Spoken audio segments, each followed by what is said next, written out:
This is our concluding class for this visit. Maybe some future visit will pick up where we left off. There's some persons here who haven't been with us from the beginning, so just a little review. We've been discussing this topic, Krishna's killing of demons in Vrindavan. And the childhood pastimes of Krishna are very famous, very much loved, adored by Krishna's devotees, worshipped, heard and chanted, remembered. And there's very special features of these pastimes. You've seen this slide, at least a version of it. This is for review. This is quoting from Bhaktivinoda Thakur. Krishna's activities are of two types, nitya and naimittika, or eternal and occasional. Occasional having to do with the specific features that are in his worldly pastimes that are not found in Goloka. And there's a purpose beneficial for us within these pastimes. Here's Bhaktivinoda Thakur. Practicing devotees, sadhakas, understand these occasional pastimes to be like negatively tinted reflections of eternal pastimes. And such sincere devotees hope that by the influence of understanding the purpose of Krishna's performance of different occasional pastimes, their own various anarthas or unwanted material contaminations will be destroyed. By the influence of understanding the purpose of Krishna's performance of different occasional pastimes, their own various anarthas or unwanted material contaminations will be destroyed. So we're focusing on the pastimes and we're focusing on the purpose of the occasional features of his pastimes. Like, for example, we're going to be discussing Krishna's going into the forest with the cowherd boys at the age of 4, 4.5 to herd the calves. And that's the nitya portion. And then we'll come to the Aghasura shows up, nimitta portion. So there's a blend of these two. And there's a purpose behind the occasional aspect. So by remembering these pastimes, devotees aspire to destroy their own demoniac mentalities and tendencies. Here's the list. It goes on for 2 pages, but we'll just cover it so far. Putana. Subal was asking, can you review? So here's the review. The pseudo-guru, which may be either a person or one's own conditioned mind, like the internal guru, he calls, where they, by speculation, blah, blah. Aghasura, the cart demon, the tendency to carry the cartload of bad habits accumulated in this life and previous lives.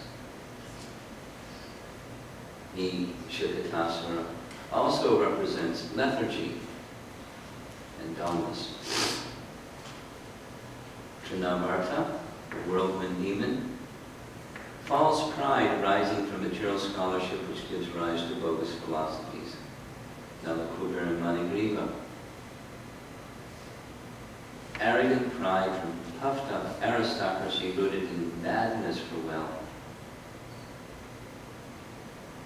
Vatsasura, a childish type of mentality which gives rise to a type of greediness, which results in a wicked type of mischievousness. And last night we discussed Aghasura, the duck demon or the stork demon or the crane, actually it's a crane. Cunning duplicity, deceptiveness, and false types of behavior. And today we're going to be discussing Aghasura. Cruelty, violence, and causing trouble to others out of envy. So the list list is 21. This is Bhaktivinoda Thakur's list, taken directly from his writings.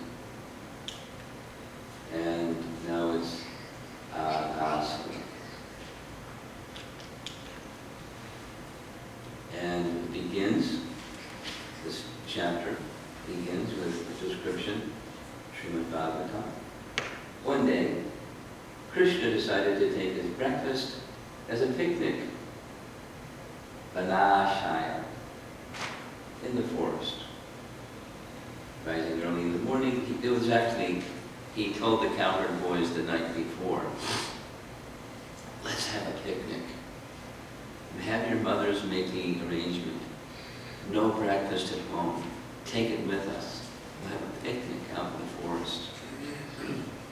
And then to remind them, because they might not get up in time, he blew his bugle, made of a buffalo horn. But all the cowherd boys and calves, they weren't sleeping anyways. They were really eagerly anticipating being with Krishna for the day. And in the commentary it says, Mother Rohini forcefully kept Balaram at home because it was his birthday. And it's important in the Leela that he wasn't there, because you'll see why. So, Krishna, hundreds and thousands of cowherd boys, keeping their respective groups of hundreds and thousands of calves before them, proceeded from Rajabhumi to the forest. Vishwanath Chakravarti Thakur goes into this elaborate explanation of the word asankhya. Asankhya means, sankhya means to count, and asankhya means too many to count. And then he goes into it and says, a certain number, certain name means a certain number, like 10 million, or 1 with 7 zeros. And then 10 million times 10 million times 10 million times 10 million equals 1 asankhya. Too many to count. That's how many. And the calves were arranged in such a way that each boy was assigned to a group. And so together they went to the forest, each boy looking after their group. And it wasn't just them and the cows. The commentary explains they're holding sticks, horns, flutes, and lunch bags. Of course, their breakfast too. And were ornamented by their mothers with necklaces of crystal, pearls, and gold, and gunja seed berries before entering the forest. And then once they were in the forest, they ornamented themselves with forest fruits and flowers and soft minerals. They were decked out.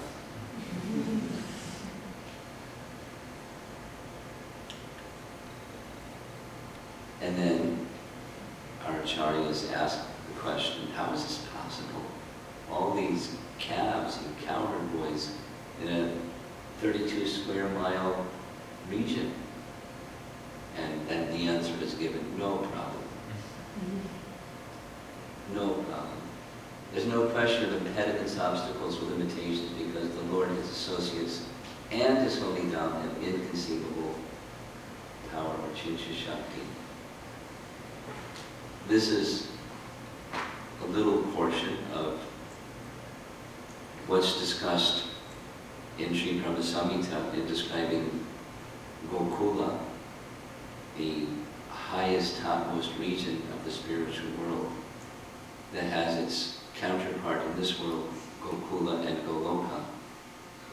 Gokula indicating Vraja in this realm, Goloka indicating Krishna's position in the transcendental realm.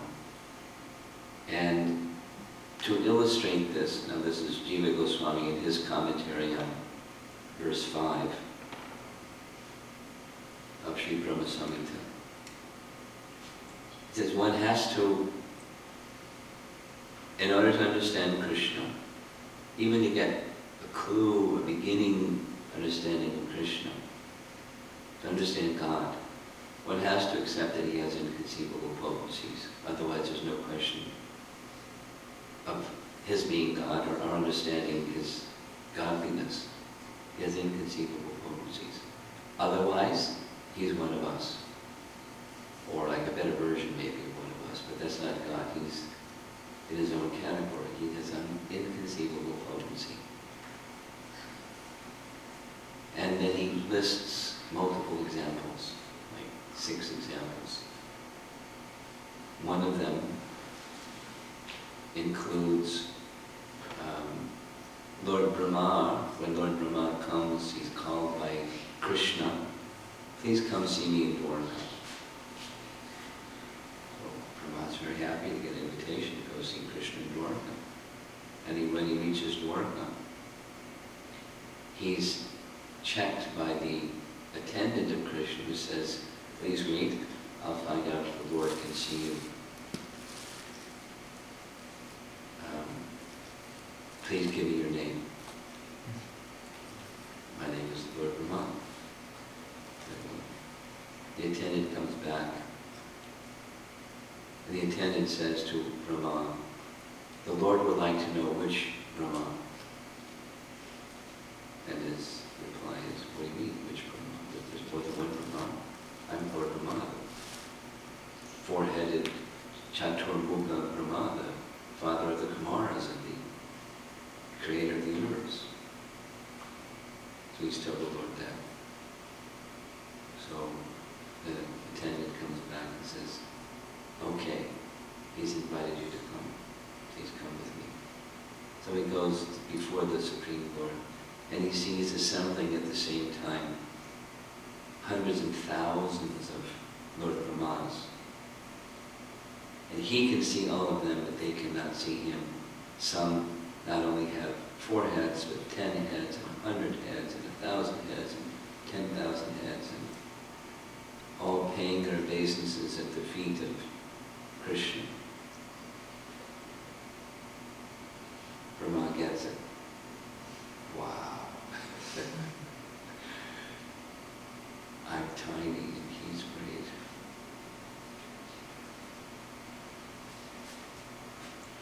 Or another example he points to is Narada Muni visiting Dwarka. And when he goes to visit Dwarka to see Krishna, he goes to the various palaces.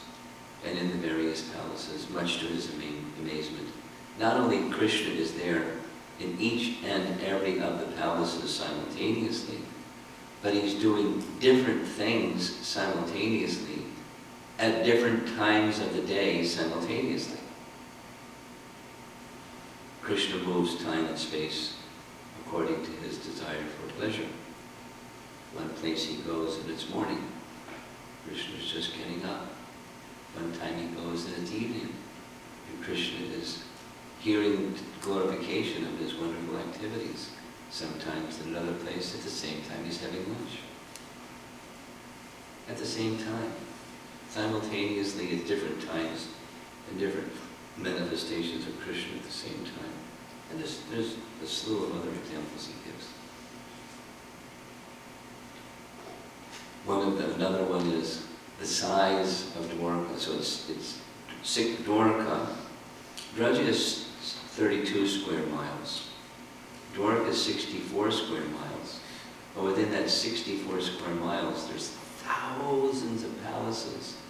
Each one, 16,000 plus all the other people besides Krishna and his palaces. Thousands of palaces. And each one of them is several miles across. Do the math, it doesn't fit. It must be fiction, right? It's the inconceivable potency, which Krishna can elastically expand, although to mundane measurement in this dimension.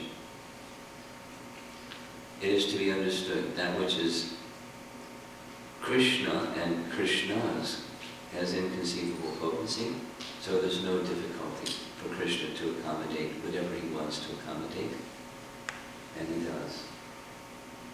Even a small portion of holy Dham is sufficient to accommodate billions of universes, each measuring 50 million miles in diameter.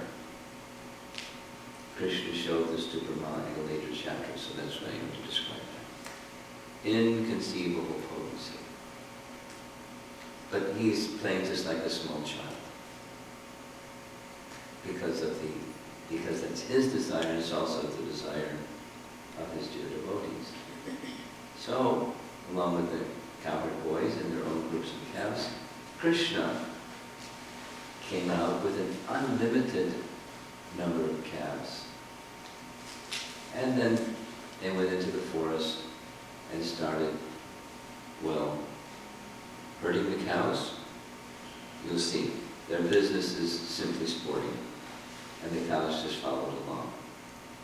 Krishna and his older brother Balaram wandered in the beautiful forest along with their cowherd boyfriends and their cows. They decorated themselves with leaves, peacock feathers, and garlands of flowers. All the cowherd boys used to steal one another's lunch bags. When a boy came to understand that his bag had been taken away, the other boys would throw it farther away to a more distant place. And those standing there would throw it still further. When the proprietor of the bag became disappointed, the other boys would laugh, the proprietor would cry, and the bag would be returned. Sometimes one boy would steal another's food container, lunch bag, take it to a distant place, hide it under a tree surrounded by thorn bushes and red ants.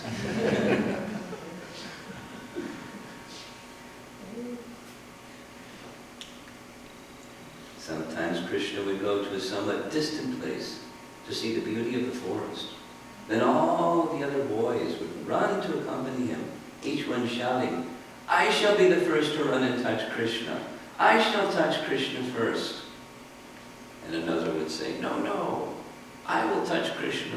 I will touch Krishna first." In this way, they enjoyed life by repeatedly touching Krishna. And we do deity worship, and the cowherd boys run and play and touch Krishna that way, because of their intimacy of love. All the boys would be differently engaged. Some boys blew their flutes. Others blew bugles made of horn. Some chased the shadows of birds and pulled the tails of baby monkeys.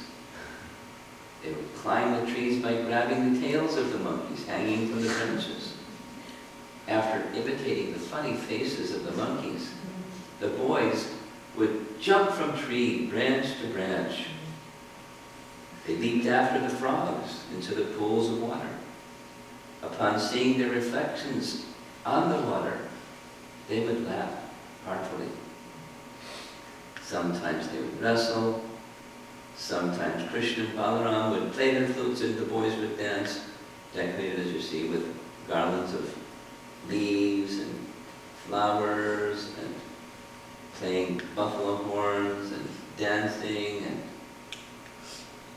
raising their arms. The boys would shout loudly in a playful mood. Then they would curse their echoes, saying, "Who is that speaking?" Hearing a single syllable echo back, the boys would become angry. "What is this?" The echo would reply, vibrating, whatever that sound is. And the boys would say, "Today you will die." In this way, they would curse again and again, and never come to an end. Sometimes Krishna would sit under a tree and play his flute. And when Krishna played his flute, everything stopped. The cows would stop and their ears would go up in the air, their tails would stand up in the air, and the cowherd boys would become stunned and motionless just hearing the sound of Krishna's flute. At other times they take pleasure pretending to be monkeys, climbing trees, or imitating frogs by diving in the water. Some imitated the buzzing of bumblebees, and others imitated the voice of the cuckoo.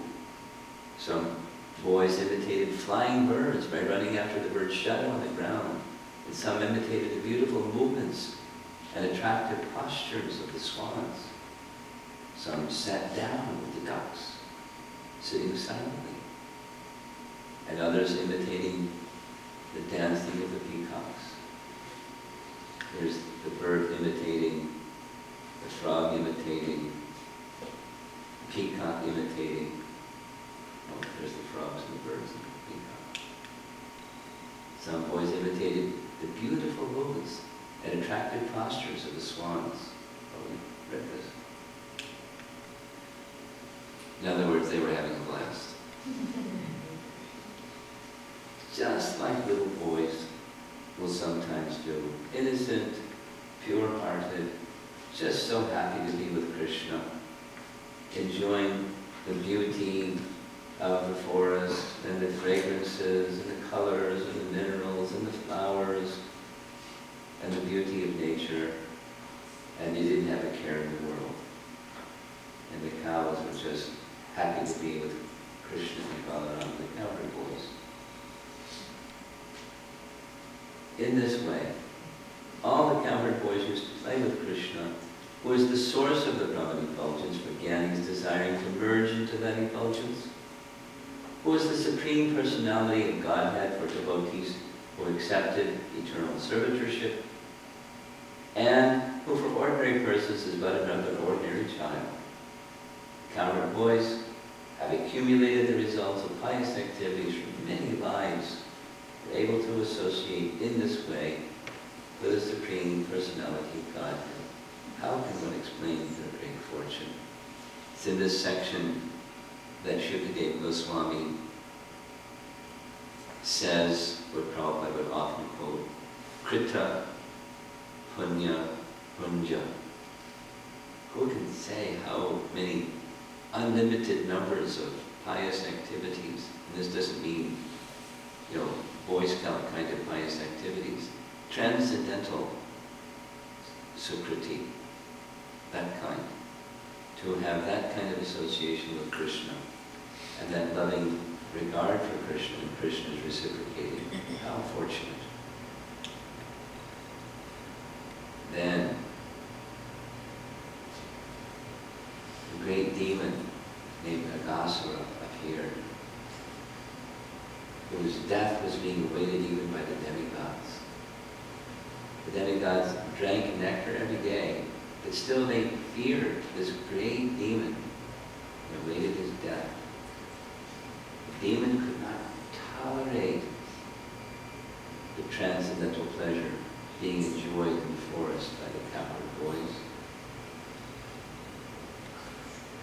Sent by Kamsa, he was the younger brother of Putana and Aghasura. So Aghasura was older. Putana was number 2, sister, and then the third brother. So he was angry. Krishna has killed my sister and brother, Putana and Aghasura. Therefore, in order to please them both, I shall kill this Krishna, along with his assistants, the cowherd boys. That's his meditation. I want to kill Krishna.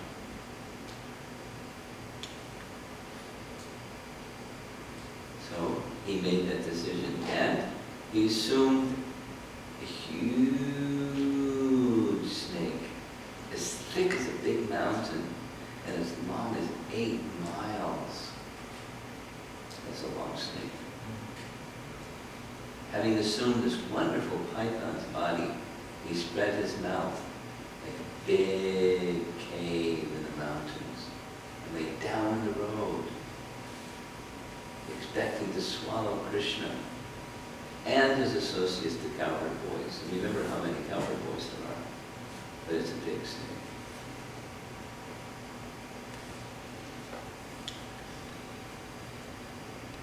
His lower lip rested on the surface of the earth, and his upper lip was touching the clouds in the sky. The borders of his mouth resembled the sides of a big cave in a mountain, and the middle of his mouth was as dark as possible. His tongue resembled a broad traffic way. His breath was like a warm wind, and his eyes blazed like fire. Got a big mouth of those cows already wandering into the mouth of Aghasura.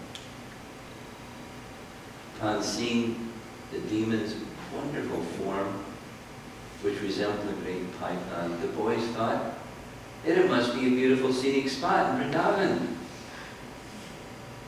Thereafter, they imagined it to be similar to a mouth of a great python. In other words, the boys, unafraid, thought that it was a statue made in the shape of a great python for the enjoyment of their pastimes.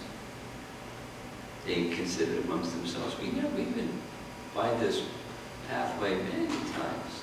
We've never seen this, whatever it is. What is it? Maybe it's a this, maybe it's a that. Maybe it is a snake. But anyway, Krsna will protect us, let's go. So off they went. Dear friends, is this creature dead? Or is actually a living python with its mouth spread wide open just to swallow us? Kindly clear up this doubt. This is, by the way, the demigods watching. Thereafter they decided, dear friends, this is certainly an animal sitting here to swallow us all. Its upper lip resembles a cloud reddened by the sunshine. Its lower lip resembles the reddish shadows of a cloud. Let's go. On the left and right, two depressions resembling mountain caves are the corners of its mouth, and the high mountain peaks are its teeth. In length and breadth, the animal's tongue resembles a broad traffic way, and inside the mouth, very, very dark, like a cave in a mountain. His lower lip rested on the surface of the earth. Oh, we got this. Good.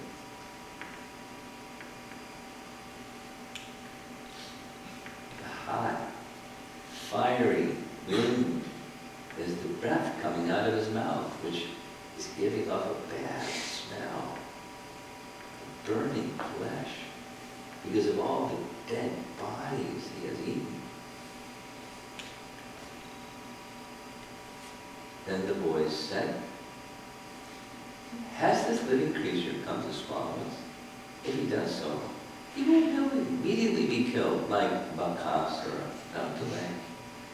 Thus, they looked at the beautiful face of Krsna, the enemy of Aghasura, and laughing loudly and clapping their hands, they entered the mouth of the python. Krsna was looking on.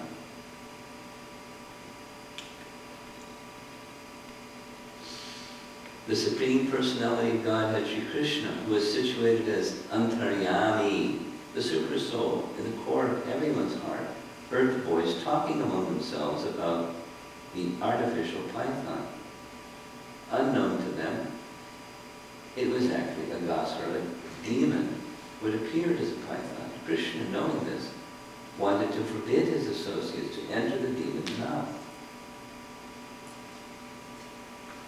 And the explanation is, not only one may primarily think he was concerned for the safety of the cowherd boys. If they entered, they might be killed.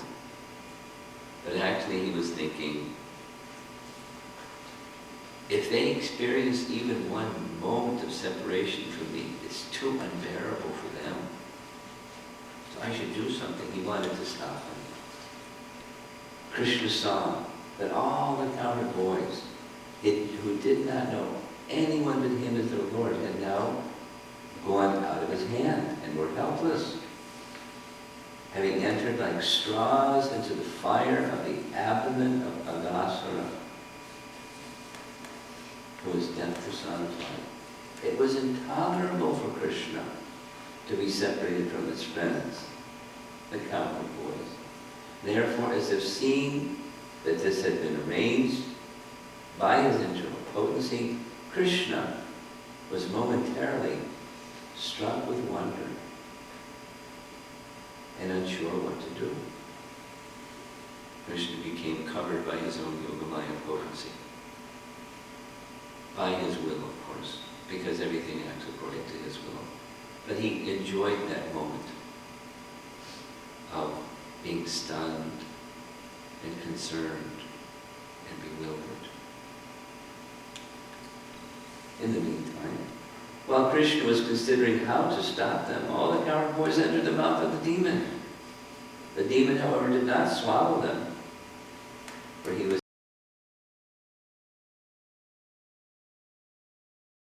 killed by Krsna. But he didn't swallow them because he was waiting for Krsna to enter and be killed.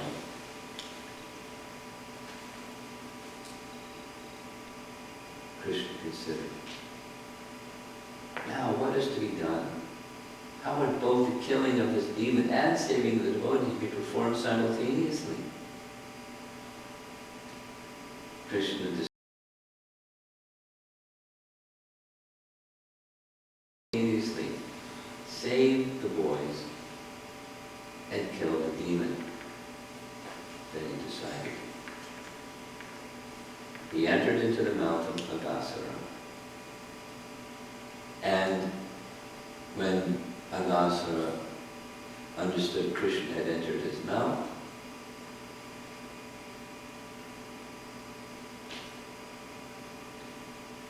the demigods who were watching all of this from the clouds were, alas, alas.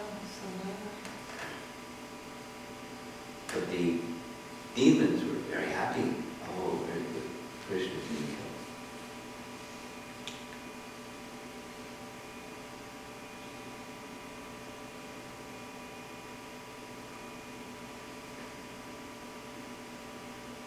There's Krsna popping out to the head of the Aghasura demon. When the invisible, supreme personality of Godhead, Krsna, heard the demigods crying, alas, alas, from behind the clouds, he immediately enlarged himself within the demon's throat, just to save himself and the cowherd boys, his own associates, from the demon who wished to smash them. Then, because Krsna had increased the size of his body, the demon extended his body to a very large size. As Krsna got bigger, he got bigger. So Krsna got bigger. So he got bigger. So Krsna got bigger. And he got bigger. Guess who won?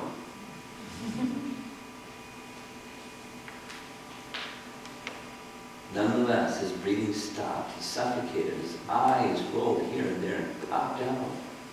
The demon's life air, however, could not pass through any outlet. And therefore, finally, it burst out through a hole in the top of the demon's head. When all the demon's life air had passed away through that hole in the top of his head, Krsna glanced over the dead calves and cowherd boys and brought them back to life. Then Mukunda, who can give one liberation, came out from the demon's mouth with his friends and the calves.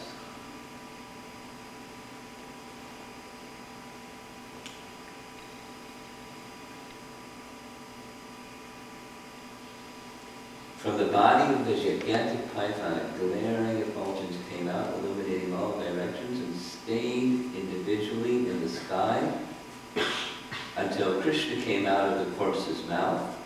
Then, as all the demigods looked on, this effulgence entered into Krishna's body. Sayuja Mukti.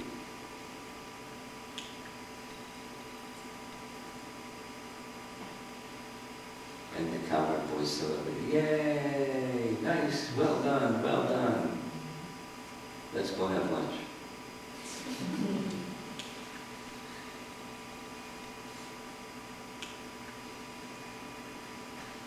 Thereafter, everyone being pleased, the demigods began to shower flowers from Nandana, Kanana, the celestial dancing girls began to dance, and the Gandharvas, who are famous for singing, offered their prayer. Drummers began to beat their kettle drums, and the Brahmanas offered Vedic hymns. In this way, both in the heavens and on earth, everyone began to perform his own duties, glorifying the Lord. Please appreciate that each person having their respective nature and service to Krishna, they're performing them accordingly. But consider the cowherd boys, the innocence and the simplicity and the purity of their love for Krishna. That was their service. And which do you think Krishna is more attracted to? Oh, Parikshit, when the python-shaped body of Aghasura dried up into merely a big skin, it became a wonderful place for the inhabitants of Vrindavan to visit. And it remained so for a long, long time. An 8-mile long body of a python.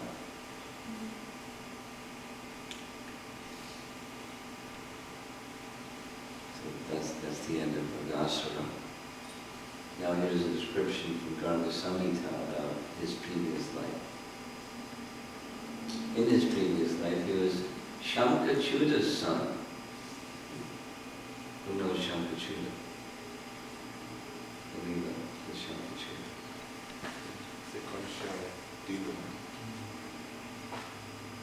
And does they have a jewel? There is a question. There is one. Shankachuda. Huh? Yeah, briefly.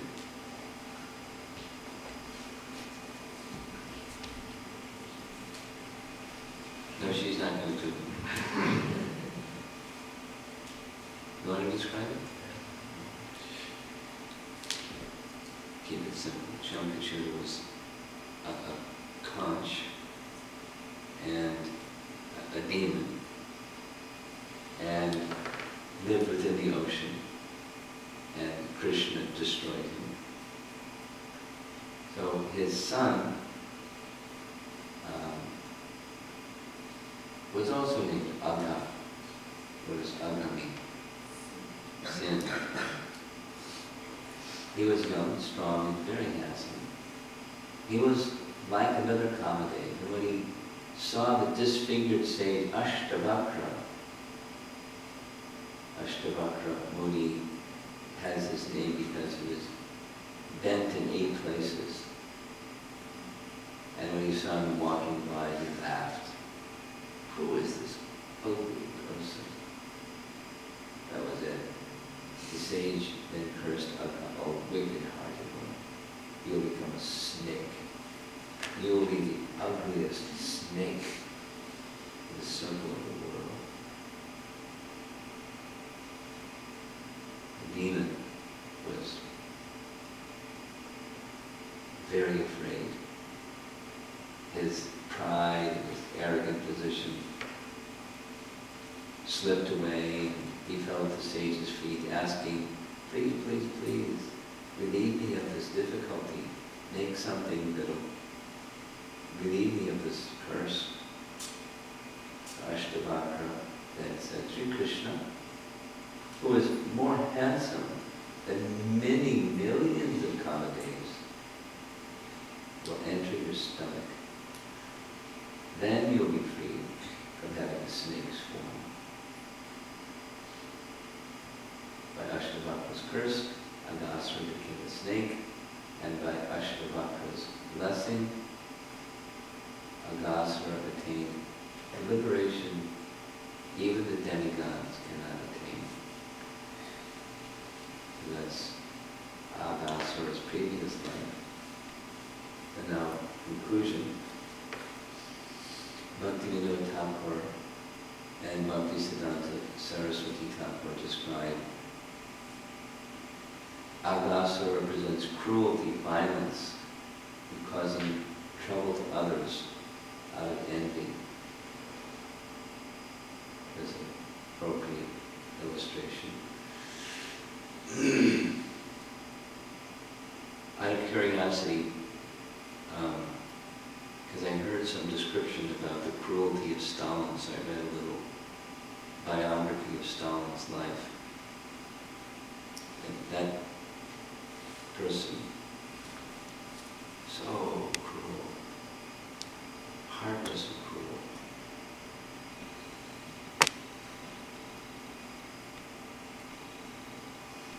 Aghasura represents that, the mentality of cruelty to others,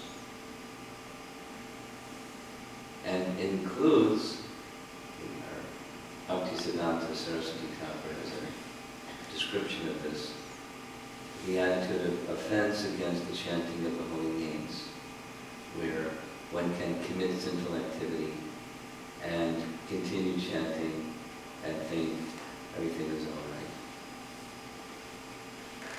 Like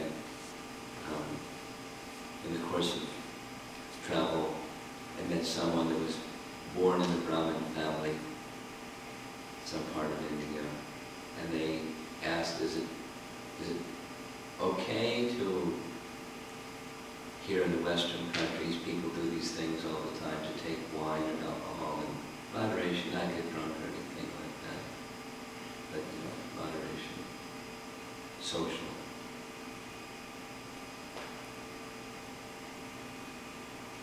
Such contemplation just doesn't enter into the mind of someone unless they're affected by or influenced by that association, particularly in the stage of Kali. And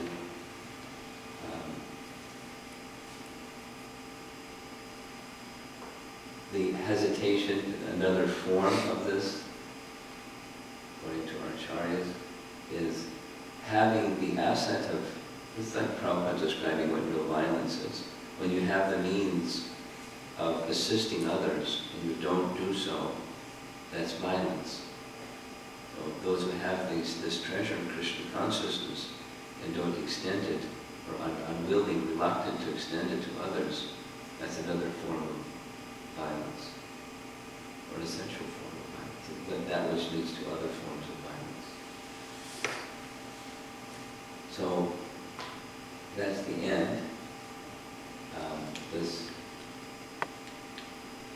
Aghasura demon represents this mentality, and of course Krishna liberated him from that mentality and situated him in the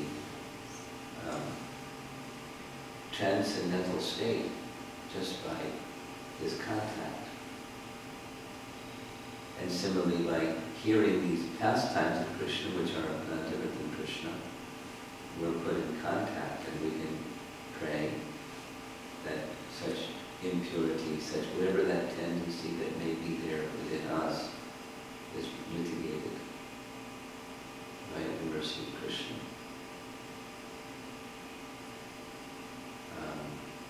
It is said specifically that one cannot enter Braja or Vrindavan with any of these contaminations. You can't enter a place that's pure unless you're pure. So, from our position, hearing of these pastimes, remembering the pastimes, contemplating the pastimes, praying to Krishna for the specific purpose for which he performed this pastime and the others, to become free from such tendencies. It's not a mechanical process. Bhakti is a devotional process. So it requires some willingness, some conscious striving and wishing and praying and connecting with Krishna in a devotional way, the power is there. Krishna is ready. From our side, the eagerness and the willingness must be there. And the misgivings, the shortcomings, the impurities can be taken away. For Krishna, no difficulty. So any discussion? Yes?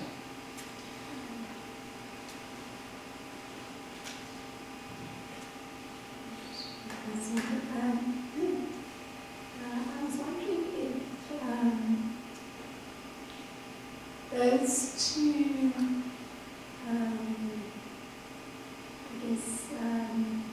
mentalities that were illustrated here can exist simultaneously, that there can be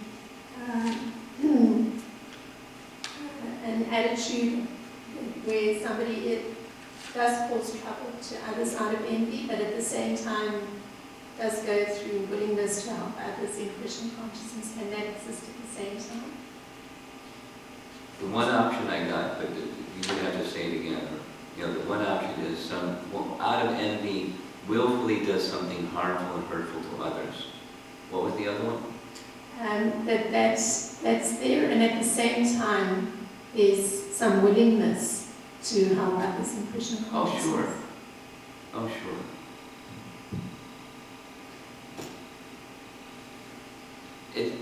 As we've all experienced, these things are complex. And it's not always the same thing. It is even in one individual, it's speaking from one individual to another individual. When, in other words, what prompts envy is different in different persons. And when someone's envy button is prompted, then that wickedness can come out. But someone may not be envious of others in other areas, or in all areas, and then their willingness to be of service and helpful, not, deliberately helpful instead of deliberately hurtful, can be the same person, and even can change from time to time. Yes. Maharaj, you mentioned that Aghasura, Krsna and Aghasura, all of them were a family, or siblings. Yes. And each of them represent different Yes. bad characteristics. Is that a problem? No. Is it to signify that they all go hand in hand? Not necessarily. Not necessarily. Just means they have the same motive.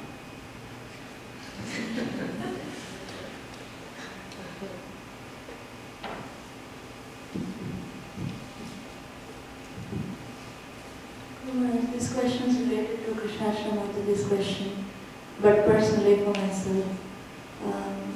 So when I notice these awkward, demonic mentalities inside, I am getting scared. What if you get scared? I get scared, what if so much has been given to me and so much for Krishna consciousness, so much has been invested, and what if I get carried away and I get stuck in that fear zone sometimes, and it's very hard for me. And what can I do? What to do?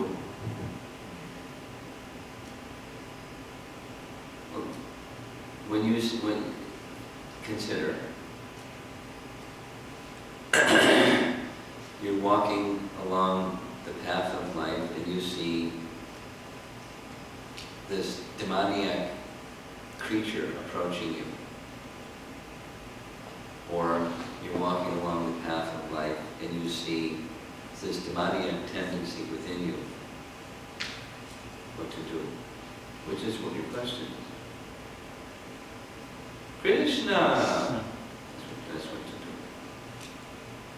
You carry on with your devotional service with a greater awareness, attentiveness, focus upon the need to be rescued from this condition by the mercy of Krishna. So the demonstration is not only calling out, but the demonstration is the enthusiasm, eagerness to carry on with service to Krishna without that impediment and contamination. Now it doesn't go away just because you snap your fingers and Krishna takes it away. So it doesn't happen like that. We all know very well it doesn't happen like that. But when there's persistence, it's like, think of this very nice Naperville IL, where there's two things required. And when those two things are required, obstacles can be overcome, or devotional service in its proper manner, proper execution, can manifest itself. So, diligent effort on our part and the exhibition of Krishna's Kripa Shakti, his mercy, the two are required. And so you just stay in that position, striving sincerely to do your service without that shortcoming or demoniac tendency, whatever it is, and Krishna's mercy. Because otherwise we can just scream and run. And that doesn't take care of the situation. The wild demoniac entity will chase you. Or that which is within the heart, whether it's outside or inside, the demoniac tendency within will follow with you when you go here or go there. So that's not a solution. Stand your ground. Continue with your service in a proper service mode and depend Krishna to relieve this tendency. Stay focused like that. Something else? Yes? I was just thinking about that the concept of this Naimitika, I don't say Naimitika facet of Krishna's pastime, that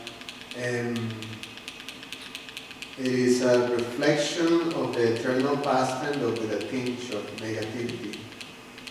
And don't get caught up in the language.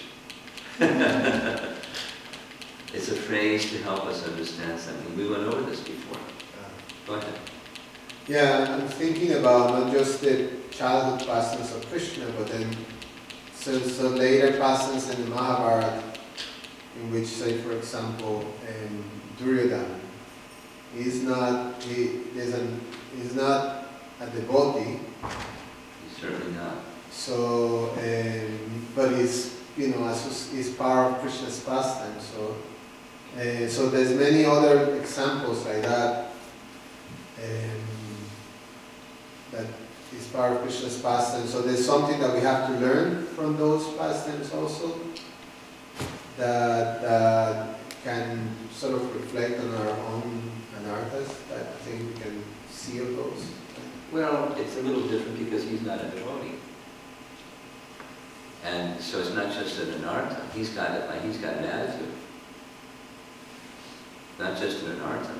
Like he always got some shortcoming, and Krishna will help him become relieved of that shortcoming. He's got an attitude toward Krishna and towards Krishna's dear devotees, the Pandavas. So there's some overlap, but it's not much. Or let's say, the main essential element is different. In the case of a devotee, Krishna can relieve the devotee from some impure tinge or contamination. But the heart of a demon is inimitable towards Krishna and Krishna's devotees. I mean, Aghasura wanted to kill all the cowherd boys, but especially Krishna. So that's not a contamination, it's demoniac.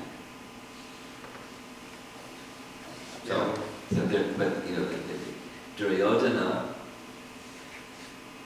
he had his virtue. In certain ways, he was expert in certain things.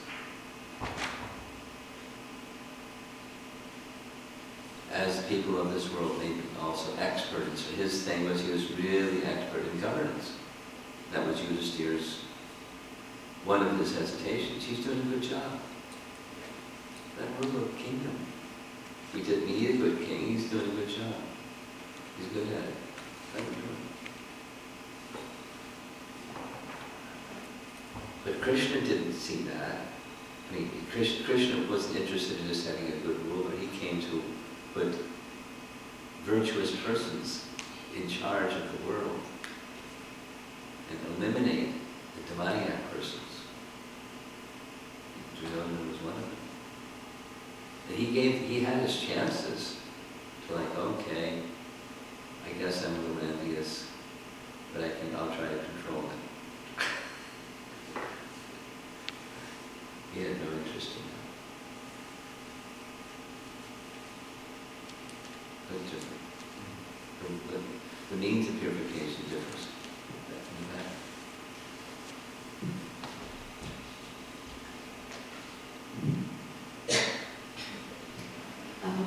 If I can say this properly. Guru Maharaj, from all these pastimes, for me, like, there's mainly like two inspirations. One is just the awesome power of Krishna, the potency of Krishna, that no matter how big the anartha is or how scary looking it is, that for Krishna it's just a piece of cake. It takes no effort for him. And so for me the inspiration is that same Krishna is available in the form of the holy name for us every day. So it inspires me to take shelter of the holy name in that manner and hope, and the hope is that if I take shelter, also like how the other Vrajavasis are doing, whenever they see some demon or they just call out to Krishna. So there's a great inspiration and hope.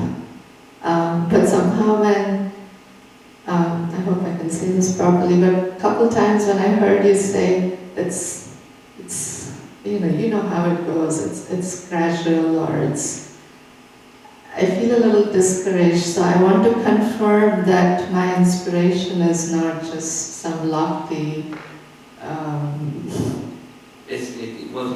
fantasy. It's not. There's the potency of Krishna is unlimited, and at once, I'll say two things. On the one hand, but on the other hand, one time a disciple left Krishna consciousness, and then he came back, and he was beaten up by the material energy and really regretful that he had left, and he came to see Prabhupada and asked, send him to see me, bring him to see me. So he came, and the devotee was crying. I'm sorry I left you, Prabhupada. And Prabhupada said, don't you know, with one kick of my boot, I can take away all of these difficulties. Just stay. It's not an exaggeration. Then on the other hand, Prabhupada said to one reporter, yeah, so in Krishna consciousness, all it takes is one moment, less than a moment. But people are attached. There's two things. You know that, I repeat it regularly. Sense gratification and mental speculation. Generally, people are attached to these things, and therefore, generally, it's a gradual process. So that's it's gradual. The potency is there. It's like Dari's question the other day about why is it take so long. I see things, but I continue doing the same stupid things. Because our desire for shelter taking is weak. So Krishna doesn't force himself upon us. But if we are eager, then he's available. So the gradual has to do with our laziness or our affinity for matter. We don't want to let go of that. We want to bring our affinity for matter with us into the spiritual world, and it just doesn't belong here. So it's gradual. It kind of gets chipped away by pieces or gradually cleansed. Therefore, the gradual part, because it happened at once. Got Bhagavan, so many. So it's not, sentiment or wishful thinking or something. What you back to your question. The potency is there, and if our eagerness is there, that potency is invested within us. Okay. You a second? You had a two? What was it? Maharaj, Take the microphone. all these demons who are appearing in this Magnetica pastimes have a past life, and they were cursed by some saintly person and given the benediction of they will be saved by Krishna. And so this is also an arrangement of Krishna to be part of this Leela. Yes, you got it. So they end up in merging into the effulgence. And Well, not all of them. Some went back to Godhead. only one, right? Putana. No. Shakatasura also. It says at the end.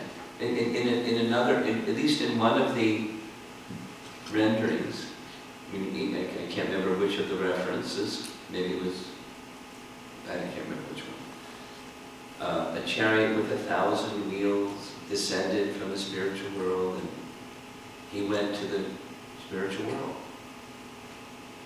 Not just Sayuja. So what's your question now? I was Step beside the detail, what's the broader question you're asking? Is there a bigger plan in all of this? Yes. Krishna is constantly, he's appearing in various universes, and these pastimes are continuously happening. And so these arrangements, these are all part of his Leela, this repeated. He's in the heart of the sages that do the cursing and then give the benediction. It's all Krishna's grand orchestration. While he's, having fun with the cowherd boys and dancing with the gopis. All these are happening by his arrangements.